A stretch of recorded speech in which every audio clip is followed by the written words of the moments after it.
Hello, everyone. I am Crystal Hinkle, and I am part of the team here at RepairShopr. I want to thank you all for hanging out with us today. I've also got Bobby with me. Who's failing to find the mute button. Hello, everybody. Trying to get my video up, too. Awesome. Well, yes, thank you so much for being here with me today, Bobby, and thank you all for joining us, hanging out. We just essentially just want you all to know that, the health and success of your business is our top priority. And there's Bobby with the cool background. I'm in space. Hey! um, but yes, I think just in light of what's going on with coronavirus and just the ways that this is possibly rapidly changing your business, we wanted to show our support and kind of show off all of the things that you may or may not currently use in RepairShopr, but we want to show you that it's there, and show you maybe different ways that you can utilize and customize and that kind of thing. The other thing, there's a lot of businesses right now that are being forced to be shut down.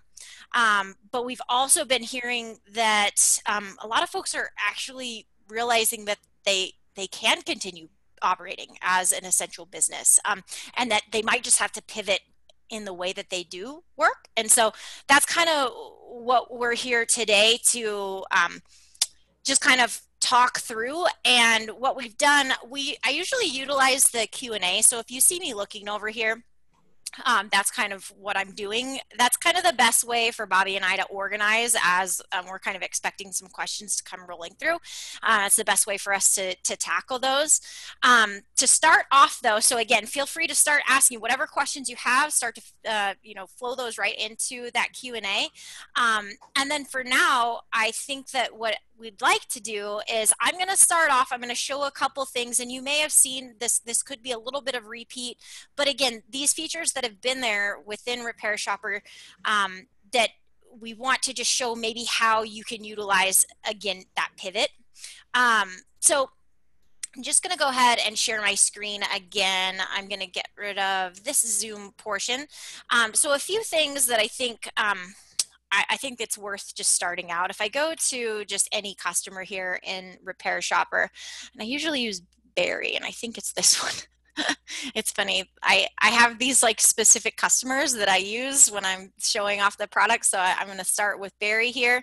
And I think it's worth just showing you the customer portal from here. One nice thing about the customer portal that I really like, especially if you have a payment processor integrated into your RepairShopr account, your customers can pay their bill from here. Obviously, we know most of us are at least social distancing, so this is a great way to allow your customers to continue to pay via the customer portal. They can also, of course, create tickets for you from here, so just a way for them to kind of manage. Also, they can kind of keep up on what's happening with their tickets. You can post some documentation here as well. So this is kind of a neat area that if you do have some maybe COVID-19 statements or something like that, or resources you want to help them while they're transitioning to probably remote work as well. So there's a lot of things you can utilize this customer portal for. In addition to that, in your admin section, you can even customize who has access to what. So even if you just want to have, start passing documentation to everybody, you can create documentation pages and allow those on customer portals. I'm kind of just going to briefly go through a couple of these things, and then because I do see some questions kind of already flowing through, and I know Bobby wants to talk through some things as well. But another thing that I just think is going to be really helpful during these changing times, if you go to your admin section, just highlighting how flexible and customizable RepairShopr is. So for example, if we go to tickets and preferences here, there's just a few things that I think I just want to highlight here. You might already be aware that you can customize ticket issue types, but just kind of noting that there might be new issue types now. So whether that's helping someone work remote, or maybe it's something more like you're going to start offering to, pick up or deliver whatever the repair might be. You might set that up as an issue type, because if you can customize your issue types as well as your issue or your ticket statuses, so you'll see we do have some system statuses. These are hard coded, but you can add additional custom statuses as well, like ready for pickup or ready for delivery. The reason I'm highlighting that is that if you now go to ticket automations, you could create some pretty cool new automations based upon your changing workflows.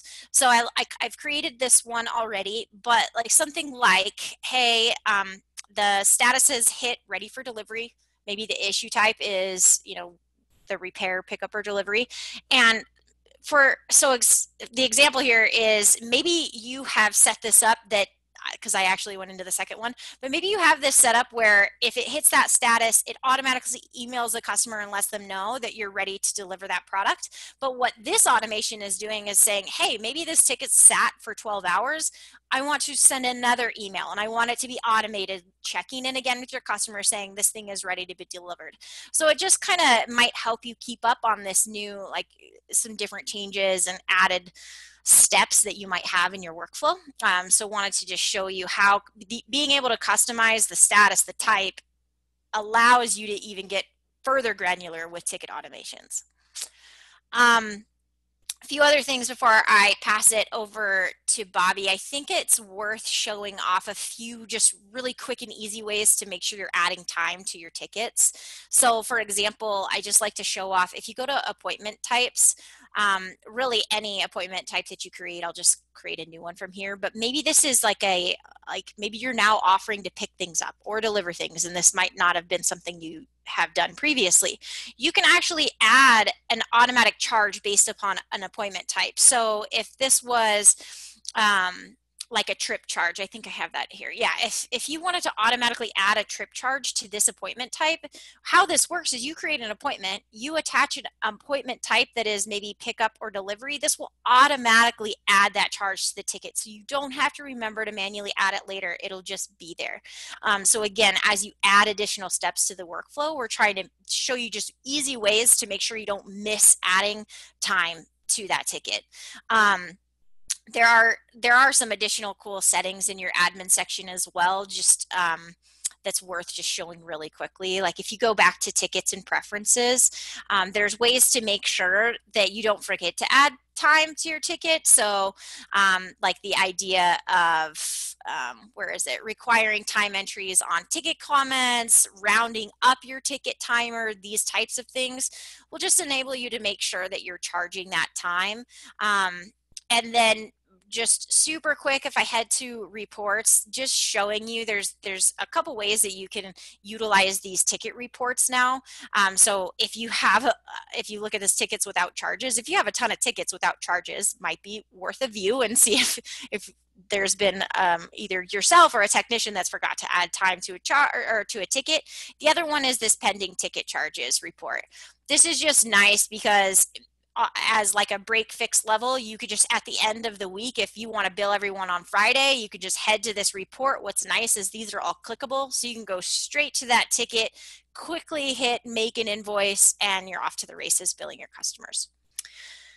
Okay, cool. So yeah, I just wanted to make sure, kind of go through a few of those basics, and then Bobby's going to talk about a few things now too. Yeah, hey, real quick, I saw a question. I answered it in the Q&A, but somebody asked how you can change the color accent in the customer portal. And so I just want to touch on that real quick because it's pretty quick. If you go to admin and then general settings, or general preferences, excuse me, it's going to be the bottom option. She's highlighting it right now on the screen. Right now, for those of you before you ask, it's only those colors that are available. Definitely heard loud and clear that people want more options. So admittingly, this particular one, we're not really working on adding more colors right now because we're focusing on other things that people are asking for to help their business generate revenue. But definitely something we're going to eventually look at doing is adding more colors. So let's see here. Crystal is going to playing around with that. Go ahead. hopefully drive for me so that we're not changing screen shares a whole bunch. So what I've basically been doing for the last week and a half or so is just calling users, trying to hear what people are seeing and experiencing in their locale or in their province for all of our users around the world. And something that I'm kind of discovering is that a lot of users don't know about the website integrations, specifically the pre-made ones. And another subset of users also aren't using custom widgets.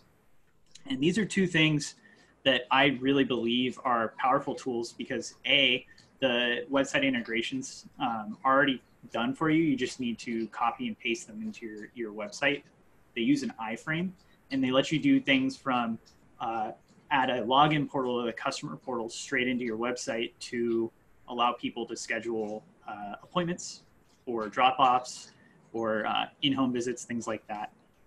And again, these are all kind of pre-made, ready to go. All you need to do is go to admin and then to the website integrations in the integration section. And then each one comes with a ability to preview and then also the ability to just copy paste. And again, I highly recommend checking those out. And for those of you that are feeling a little more adventurous, there's the custom widgets. And I actually prefer the custom widgets. And the reason for that is because you actually get a much more granular control over what the flow it will actually do and what information is captured. We probably won't go into like super detail on this. I've definitely done some Feature Friday videos in the past, and I know there's also been some blog posts about it. I also updated the knowledge base, I believe a couple months back, that actually defined each setting and that kind of thing. So if you want to know specifics about this, go there. But at a high level, the custom widget allows you to choose which fields are required, what order they're presented. You can require ticket information, and you can automatically create a ticket from this if you wanted to. There's a custom HTML section. So if you're familiar with HTML and CSS, you could actually just add in your own flow from there. There's a signature section, all kinds of stuff. And by the way, too, for those of you that are already using these and the website integrations, while we're talking right now, the developers are preparing what we're calling kind of like a beautification pass of sorts for these widgets to kind of make them look better and a little bit more updated. My understanding is that those are going out later today.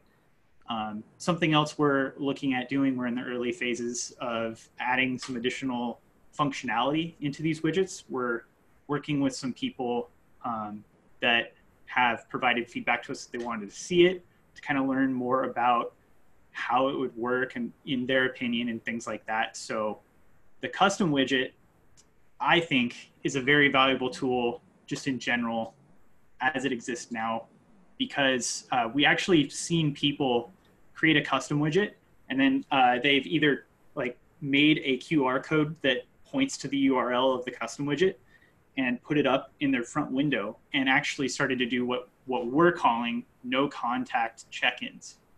And so people are scanning the QR code or manually going to the URL. They're essentially checking themselves in. And then I've seen two things happen. I've seen them leave their device in the trunk, and then the technician would come out and get the device out of the trunk so they didn't need to make direct contact. Or we've had some people, excuse me a second. We've had some people also have like a check-in area inside their shop where the client would come in, fill out the custom widget, and then leave their device there. And the technician would come in as soon as there was enough space between the client and the tech to pick the device up without, exposing themselves. And that's a way people are still continuing to generate revenue, because in a lot of cases, businesses are finding themselves, being sort of essential, especially with more people being at home. The chances of things being broken is increasing significantly, especially if you have little ones running around.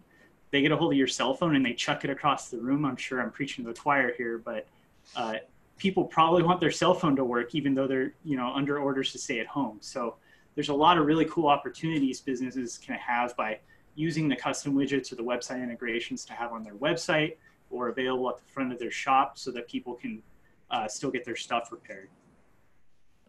Let's see here. How am I doing on time? excellent on time. One thing though, I do see a question that just kind of does relate to this. I wasn't aware, maybe you are, was there any issue with the functionality of the online booking, or if there was, has it resolved? Boy, that's a broad question. I can tell you when we released business hours, we did get a few reports, and I see who sent that question in. I've worked with her before, and yeah, there were some bugs, and the developers, I'd say probably about a week and a half ago or so, pushed out a bunch of general fixes. And so I would assume right now the functionality of the booking tools should be solid. And if you're encountering issues with the booking tools, that's a matter of priority for us. So please let the technical support team know, and they'll get it to me, and I'll make sure that any kind of identified bugs there are addressed, because right now we really need the booking tool to work. So yeah. Absolutely. But yeah, go ahead. You can keep rolling, Bobby. Then we'll hit here in a little bit. Yeah, so we hit website integrations and custom widgets. And then I also, looks like we wanted to talk a little bit about integrated payment processors. So right now, as many of you are aware, there are a couple ways for you to collect payment in RepairShopr. The three primary ways being WorldPay, Authorize.net, and Stripe. And I recognize a lot of the names in this chat, so I know many of you are using one of those three already. There is also PayPal. PayPal specifically is used in the customer portal. So if you're not using any of those payment gateways, but you still want to be able to collect money from your clients on the customer portal, PayPal's a very a very good possibility for you, so that people don't have to make contact and still pay you, that you could use right now. And then on the mobile app, we are using Square for collection there. And real quick, I'll just go ahead and answer it here. I saw somebody ask about Square. They said Square now has where you can charge credit cards by computer with their credit card reader. Is there any way to integrate that? Right now, there is not. However, that is something that we are looking at. Let's see here. Yeah, so I'm not sure how far you want me to go into the payment processors necessarily. I did want to mention that, for those of you maybe not using any of the three payment integrations, PayPal is a pretty powerful way to still collect. And you can even include a Pay with PayPal link, or like a URL button of sorts, in your emails as well, so that when people receive their emails, they can click that and get directed to the customer portal to make the payments as painless as possible. Yeah, that's a really good call. I think, and I just kind of went into the admin section, and you'll see in these email templates that you can add those links to PayPal for your customers to be able to pay there. Because there is, I mean, obviously, especially right now, any way that your customer can pay you remotely is great. The other thing that I really do like about having a payment processor integrated is that you might have customers that just will go to their portal, manage a stored payment option. And what's nice about that too then is that really any invoice that you have, if that customer gives you a call and says, yeah, let's go ahead and, charge that card on file, if you're in this invoice and you can just take payment, and like I said, well, I'm not going to open up a register, but from here, you have the ability to automatically charge a card that you have on file. You also have the ability to do that on a reoccurring invoice. So this allows you to just kind of set up that automated billing, set it, forget it, automatically charge your customers. There's even settings that you can have it automatically retry if that card fails. But just allowing your customer to have the access to their portal to be able to manage those cards, update if they're about to expire, and that kind of thing, just will kind of hopefully help you get paid as seamlessly as possible. And I think, yeah, Bobby mentioned all of the ones that we do integrate with. I think Also mentioning WorldPay does offer an ACH option as well. So in addition to credit card processing, they do offer that ACH also. So yeah, I think that there's a lot of cool things here, and not only in that Q&A, this is a really great place to ask specific questions about your workflow, but also we are constantly. I mean, Bobby's been calling people. We did send out a kind of a poll wondering what could we do, because we are listening. We want to help your business adapt as these changes are happening. So I think what we'll do now is kind of pivot a little bit and see how many questions we can get through. But please, whatever questions you have, and even if it's not code related, maybe you're just kind of like diving into RepairShopr or have some questions, feel free to ask those types of question how-tos as well. So I'm just going to, for the sake of keeping things a little organized, I'm just starting at the very beginning of the list. And a lot of these things I know Bobby will be able to help me kind of answer and go through. But question, I'd like to see how to have a client remotely accept the terms and conditions with a signature. I can see the ticket template, but can't figure out how to get a signature. So that's something right now, it's been requested a ton. We really want to put some effort there. I don't necessarily have like a time frame, like it's going to be out next week, but we're listening, because that is a big one. I know that obviously you do have the ability to, put that signature where they can sign a PDF and that kind of thing, but it's not. I know that that's a workaround. It's not an electronic signature. But if Bobby has anything to add to that, that'd be great. I mean, you covered a lot of it. I think I'll just be transparent here.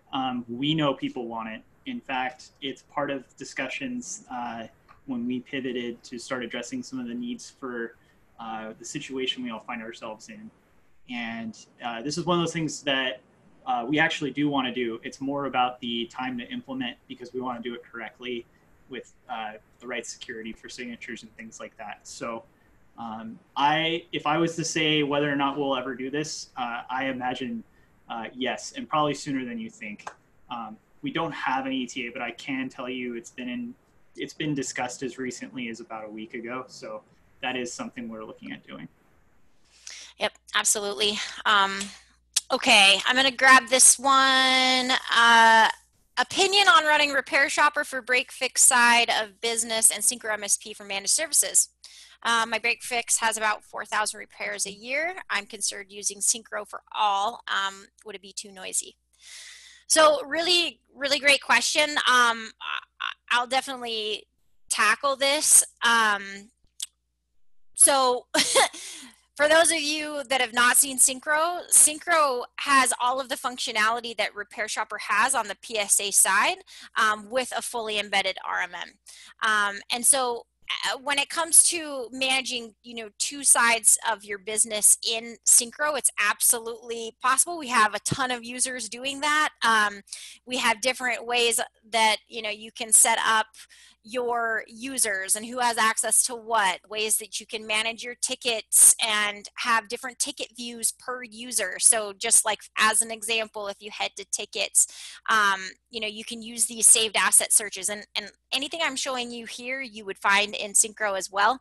So, and these are per user. So you could have default views if it was, more of your break fix technician. They can have their own views where they only see certain ticket, types and statuses, that kind of thing.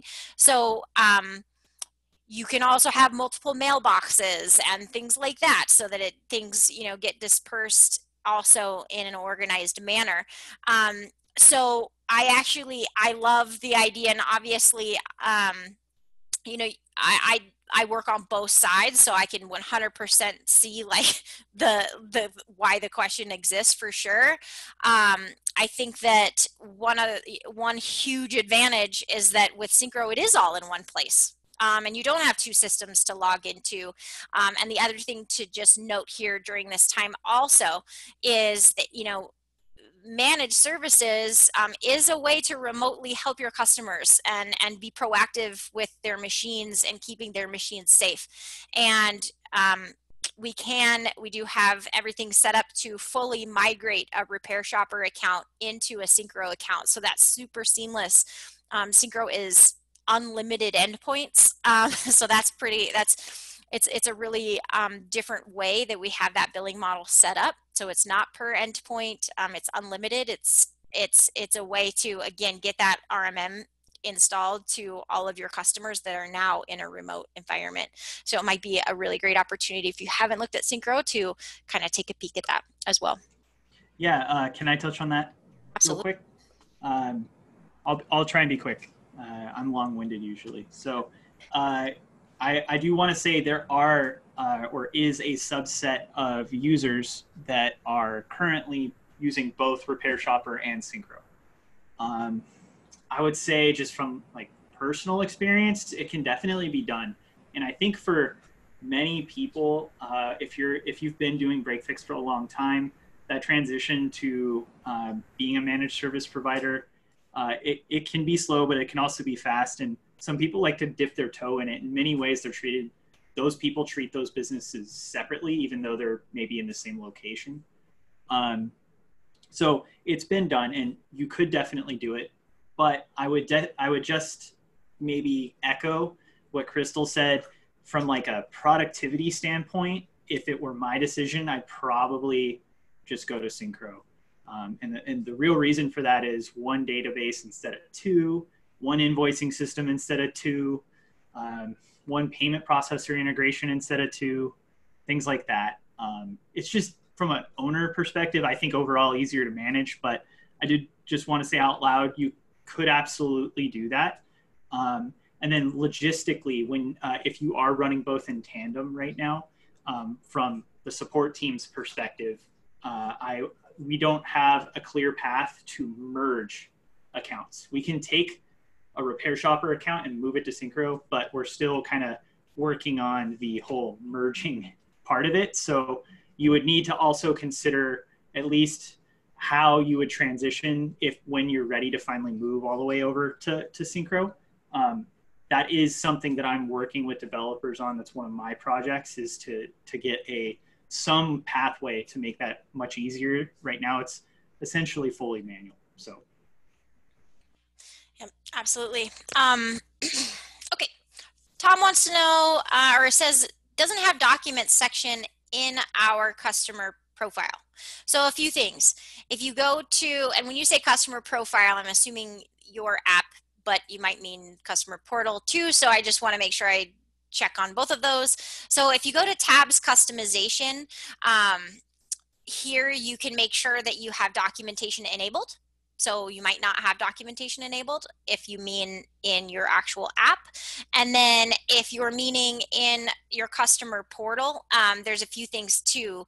And it's worth showing because I was talking about the portal earlier as well. So if you go to your admin section and you go portal user permission groups, if you want your customers to be able to see the documentation that you make viewable for them, you can edit any of these customer portal groups and assign portal groups to specific contacts and that kind of thing. But from here, this is where you could choose if you wanted them to be able to view that documentation as well. When it comes to actual documentation too, if you haven't seen this before, any documentation page that you do create, you can choose what type of a page it is. So whether you want that to be available on just one person's customer portal, you can select customer portal and then assign it to a specific portal, or have it public to all portals. So again, this is a really great way.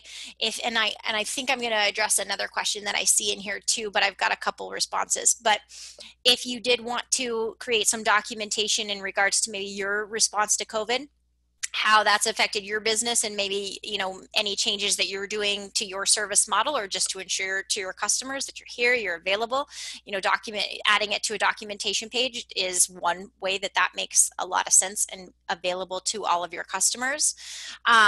But let me read this out loud because I want to make sure I'm answering this properly. From Jonathan: is there an easy way to have our COVID-19 response info show up in all customers' accounts documentation and then remove? Yes, so that's exactly. So you could do it here, and then you could just remove that piece of documentation.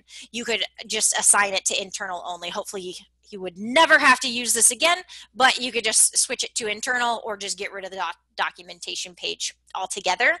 The other thing that I did want to show you as well, if you go to Marketer, we have released templates for you. So if you wanted to send out your response, you could do this using Mailer as well. Any of the ones that we've pre-built for you, you can preview, but you can edit these. You can choose, which customer subsets you want these to go out to. So you could use Marketer to be able to send that to your customers en masse as well if you didn't want to use documentation. Okay, going down this queue. If there's any you want to hop in on, Bobby, you just let me know. Yeah, I saw it come up once or twice. Someone asked, the custom device widget looks to be very helpful, but they're finding it limiting to only 2 to 3 levels, and they're asking if more depth is going to be allowed. Geez. Yeah, for years, people have been asking for that, and this too is something that we're looking at working on. It's, how do I say this? It's at a glance, it seems like a quick job, but I have been somewhat involved in this project as well, and it's a little bit more complicated than I think some people realize. So I guess the answer to that, so that everyone hears me, is yes, this is something I very much want to see, and I think a lot of other people internally want this as well. We all believe it would be especially useful to be able to further customize the device repair widget. What form that takes, because the work is still being done right now, it's hard to say. I don't know how in depth you're necessarily going to get to go, but we are going to allow way more customization than what's available right now. Absolutely, and just to dive into that one also, someone asked if they could see it in action, so I'm just going to copy paste this live URL and I can just show you what it looks like. So this one, obviously you can choose what's required or not, so there's nothing required, so I'm just going to kind of flow through this. So again, you can choose the device, the model. I'm just flowing through these things. And so again, yeah, this is kind of what Bobby is talking about, that we want to continue to add and rev on this. And so anything that you guys, all that information you're providing is really helpful. But this is kind of what it can look like in action, and you can, I agree to the terms and conditions. And so it is a really nice flow and super customizable, as you can see. Also, I've seen this a couple of times. We are recording this, and so it will be posted, I think, in Facebook. Also, if you've registered, they'll send you the copy as well. Just letting you know. Let's see here. I know Bobby's going to be able to explain this far better than I am, but I'm going to grab a ticket really quick and just hop into one. So the question is kind of a further explanation of this, the status, like these statuses on this widget part up here, Bobby. Okay. And, I just recently got this question as well, and as far as I know, and I'd love for Bobby to kind of add to this because it'll be learning for me as well, but essentially they're triggered by this part, right? Or maybe I'm wrong. Yeah, you go ahead. No, you're in the right direction. So the kind of like status update bar, apologies, I don't remember the official name off the top of my head, but that thing is tied to ticket communication update types, which is in that drop down there.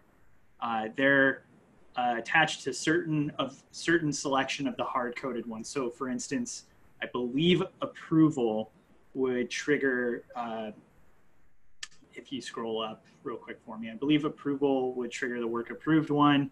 Obviously, we all know what invoiced does. And then diagnosis will trigger the first step, if I remember correctly. And then completed will trigger the final step. Yeah.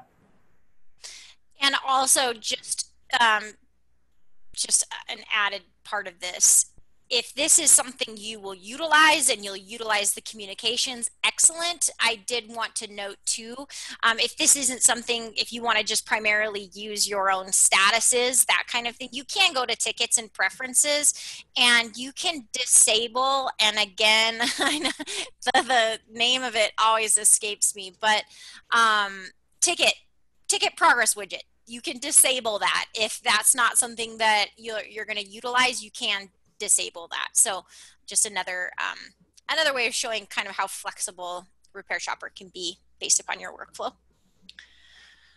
All right, let's keep going. Okay. Also, can you make it so the customer can scan a QR code that takes them to the intake form signature so they can sign on their own device? Is that a feature request, Bobby, or is that possible now? If you're using like a custom widget and you have a signature step in it, like what you showed a couple minutes ago, I believe they can sign using their device, because it's using the Chrome browser interaction that I am blanking. I apologize, everyone. I'm blanking on the actual code, what they call it in the browser itself, but it should work. Beyond that, I think that kind of just taps into the more official signature stuff that we're working on, that we talked about a little bit ago too. We know people need a better way to send documentation and capture signatures in an official way. And that's something we're working on. Yep, absolutely. Let's see. Okay, I'm just going through these. Let's see. I'm reading, just wondering if you could get live assistance in fixing and configuring optimal features for my needs and my clients, maybe just a one-on-one session. So I think like, and you mentioned syncro as well. I think on both sides, you know, we do these live webinars on both sides. RepairShopr has a live webinar. Actually, it's usually, I think right now, every Wednesday at noon Pacific. But I know that, on both sides, and on Syncro, we have open office hours every Friday. We have reps that do one-on-one demos and that kind of thing. So we definitely want to provide the most help that we can. If you have specific questions, please let us know and reach out. Let's see here. Okay, yep, perfect. Let's see here. I'm just kind of scrolling through these to make sure. Some of these I think we've answered already. Are there ways to embed a widget that would allow us to collect payment and create a reoccurring invoice? That's a good question. So I can speak to feedback I got. And by the way, for all of you that have submitted feedback through that pop-up in the app, really appreciate that. Myself, customer success crew, Crystal's team, and I know the executives are looking at every single one of those. So if you ever wanted to get feedback into us, now's the time. If you see that pop up, give us your feedback. We really want to know. And if your feedback especially is feedback around what we can do to help you make money or to help your business stay open during this time, definitely let us know for sure. Back to the custom widget thing. There is not a way for you to currently create a recurring invoice or capture payments through a custom widget yet. We are actively looking into adding a widget that would allow you to take something like a deposit, for instance. So that's something we actually had several RepairShopr users say would be a good add. And so I'm very thankful for that. And that's something that we're looking at adding in.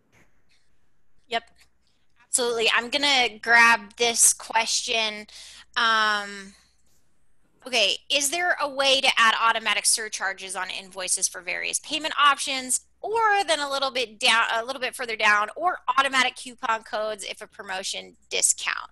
So to answer that question, the surcharge thing, no. But if you go to inventory, I'm sure there's one created. If you just go, you can create a discount item And so like you can have it pre-made where it's just like a 20% discount, that kind of thing. You could even have it like a discount amount if it's a dollar amount and you want to just be able to change that, because you can add, then once you had this created as an inventory item, you can just add that into any invoice if you wanted to offer that sort of pre-made discount. Let's see here.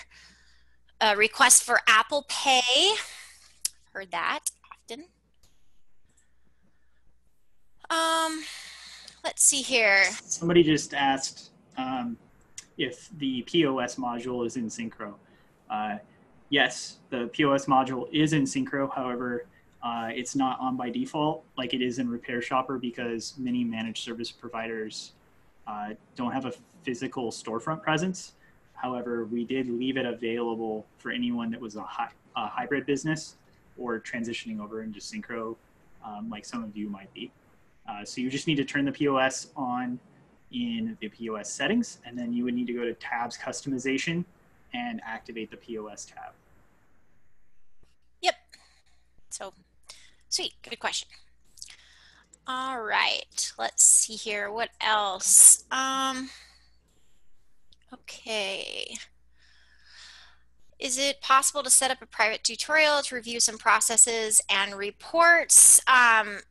Depending on where you're at in your journey with RepairShopr, yeah, I mean, we do have people on the team that can give you a demo. So if you're in trial or anything like that, please reach out just to help@repairshopr.com, and we can get in touch with you. Let's see here. I have one more. Sorry to jump in. Oh, go ahead. Somebody asked, how do we migrate the elephant in the room, Kabuto, to Syncro? Actually, pretty easily. The support team, for those of you using both RepairShopr and Kabuto, is part of their process is to actually move all of your Syncro agents over, and we have a whole mostly automated process for that. So if you're just using Kabuto, or if you're using RepairShopr and Kabuto, there is a migration path, and all you need to do is contact support, and we'd be happy to help out. Absolutely, definitely.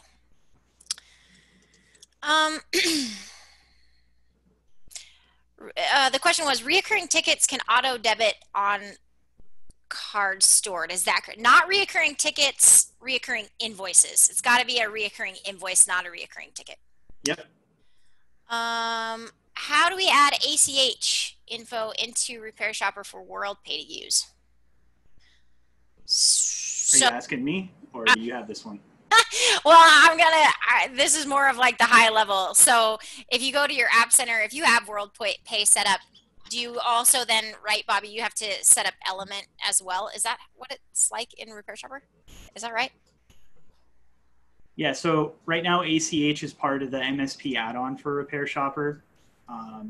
And for those of you that are interested in having ACH, please write the support team, and we'll get you in touch with Crystal in August, and we'll get something arranged for you if you're needing to use or wanting to use ACH inside your RepairShopr account. But once we're past that, setting it up is a matter of getting a Element or WorldPay account from WorldPay, and then they provide credentials in a similar way that they did for your credit card. And then you just type in, I think it's 2 sets of keys, and you're done. Then from there on, you can start saving ACH accounts and turn on automatic payment. Awesome. Great. Let's see here. If you have any, Bobby, feel free to just hop in whenever. I'm literally just going. There's a lot.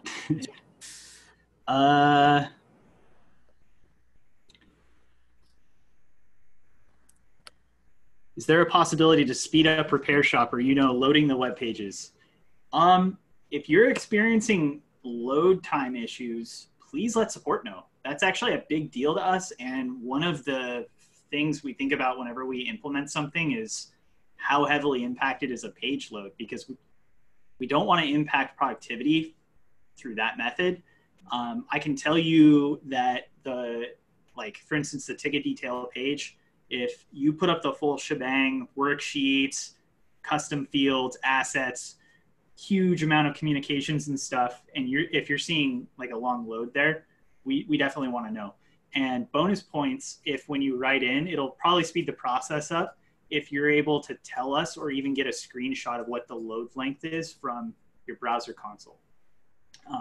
If you just send in a ticket and be like, my page loads are slow, support's probably going to ask for a screenshot of the load time so that we can actually see what might be happening for you so that we can actually address it. So yeah, let us know.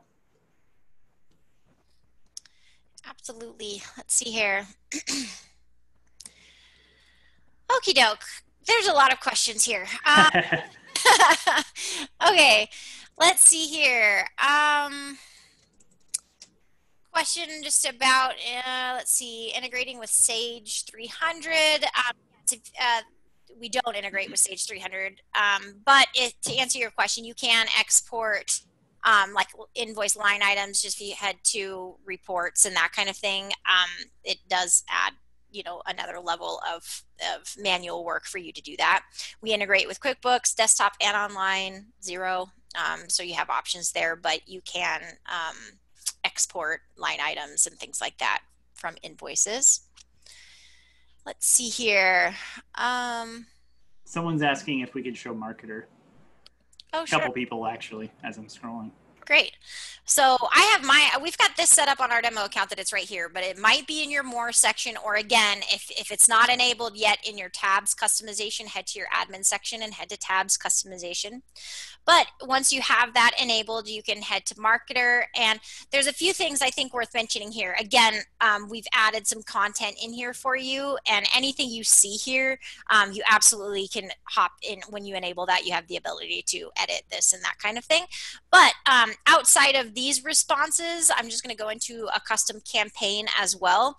What's really amazing about this is that these can either be triggered mailings, so either after a ticket's been closed or once a customer's been created, so it can just be like automatically just trigger this mail to go out. But you can do these one-time blast emails. You can send to contacts as well.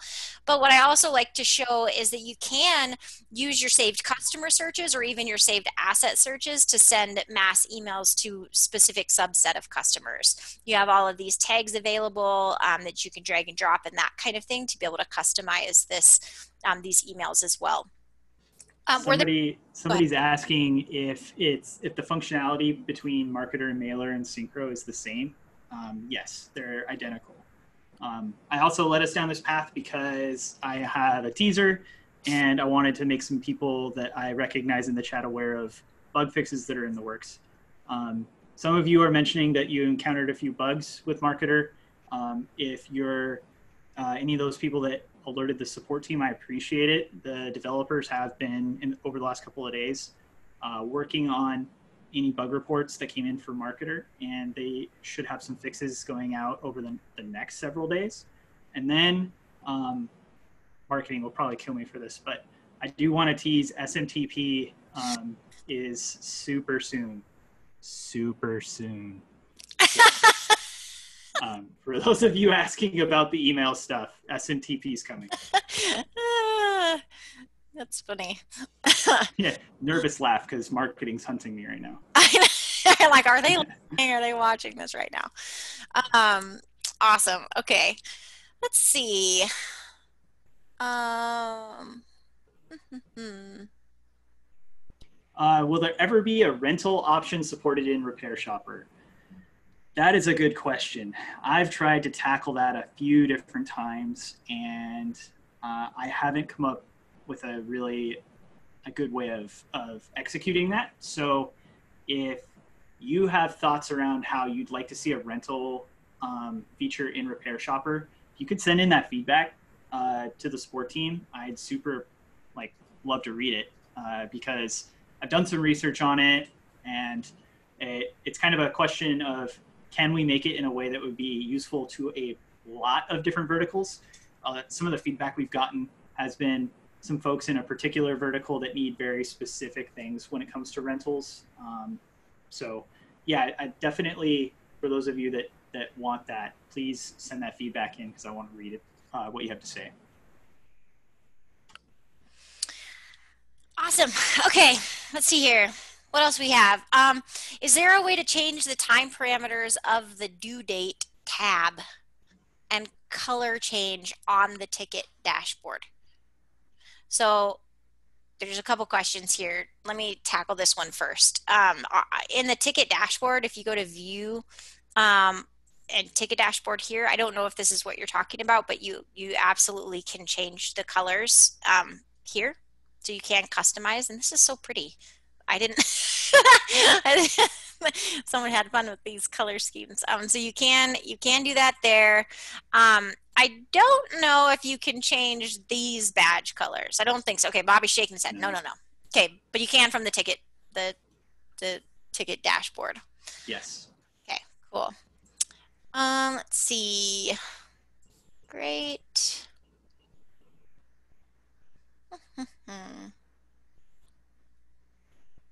With workflows, is there an option for multiple issues to be selected? So you can have your main issue type and then you can have a custom issue type. Is that correct, Bobby? I think that's really the only way to get more than one issue type selected. Yeah, there can only be one issue type selected at a time right now. Mm-hmm. Yeah. And still, so what I was saying, so yeah, the issue type, there's only a way to select one here, and it's the same with adding like things to workflows as well, but you can have like, you can somewhat use custom fields as like a subset. Yeah, custom. So I won't get on my soapbox about this, but custom fields can be tied directly to the issue types, which is why you can only have one issue type right now. Otherwise, it gets crazy if you're also using custom fields.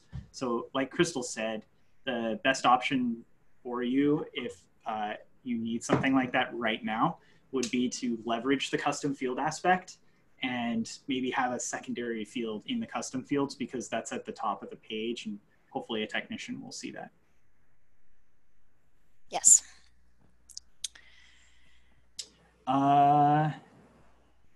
Got a big chain question here. I want to talk to the big chain members real quick. Yes.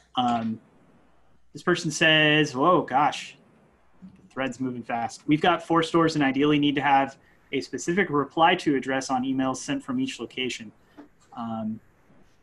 Any plans for that? I paraphrased. Actually, yes, that is something that has come up. You may have actually been the person that brought it up to me. I think I've heard it from a few other people off the top of my head that are running big chains. And yeah, I agree. And I know my boss, who some of you know, Troy, also thinks it's a good idea. And that's more of a matter of time. And I have a meeting with him after this afternoon. So I'll bring it up. That's a really good point. And we definitely could use that. Bobby, maybe you can help with this one. What's the best solution for SMS providers in UK? Is the answer to that flow route? Yeah, sorry, I'm typing responses and talking at the same time. Right, yeah, so the built-in SMS system should work for a lot of countries. And in the knowledge base article, I have a table of all of the supported countries. However, if you want your own custom DID or phone number, your alternative would be FlowRoute. Now, I'll say this out loud. It's in the KB2. FlowRoute says they're a US-based company. However, if you're not in the US, you can still use their service. If you go to their website, there is a partnership they have for international phone numbers. So you can still purchase or import. I believe you can import. You can definitely purchase international DIDs and use those, for instance, in the UK. So right now, we don't have plans to add another SMS provider. We could down the road, but it's definitely not. It's not going to happen in like the next 6 to 7 months at least. Okay, good. Also, a really good question when it just comes to ticket creation from a widget. Does that use the same autoresponder as just a regular ticket autoresponder, or is there a way to set up a unique autoresponder?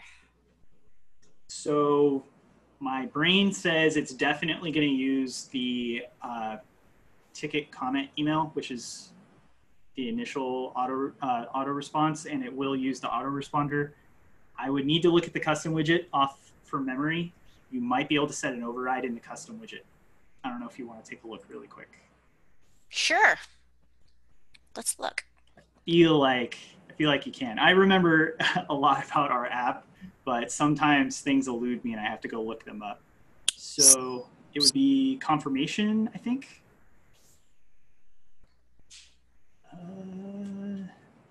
No, try issue detail.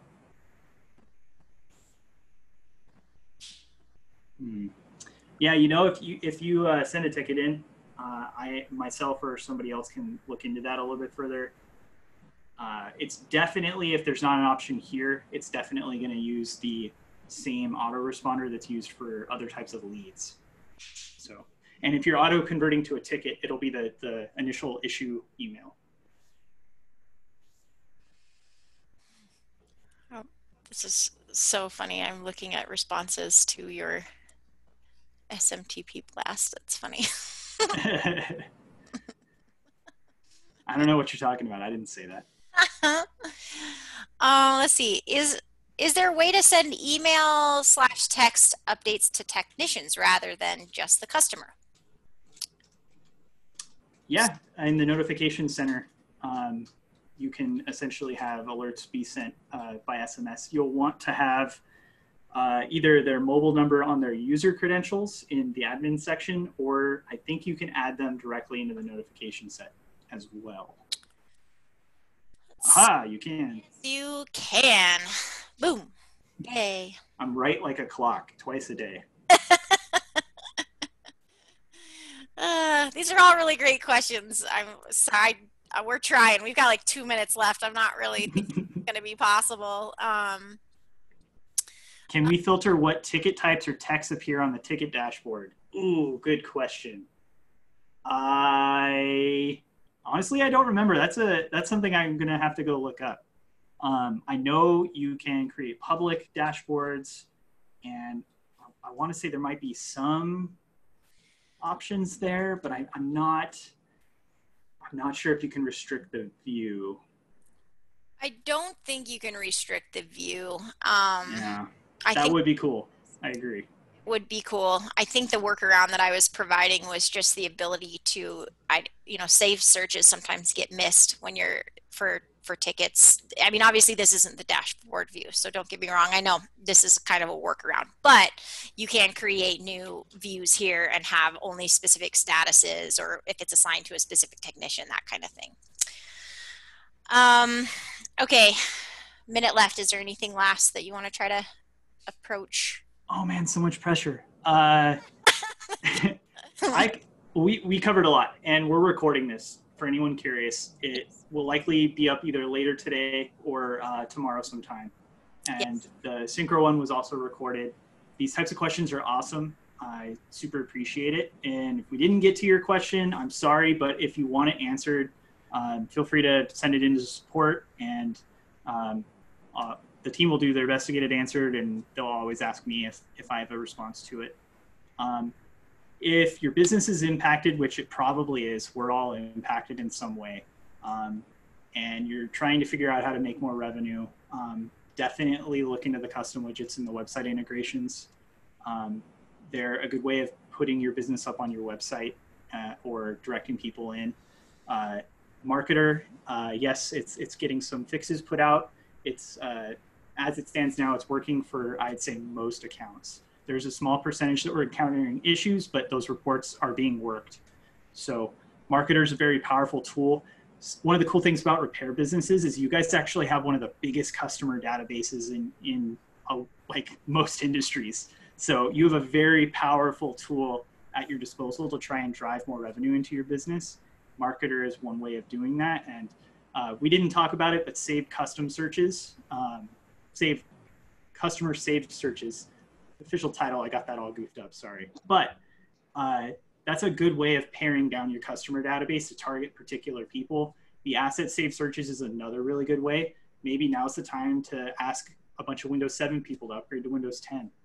And maybe you have a good discount on the installation fees and stuff like that. So that's where my brain's at, is trying to help people drive more revenue into their business. And yeah, I appreciate everyone's time. And Crystal, thank you for inviting me today.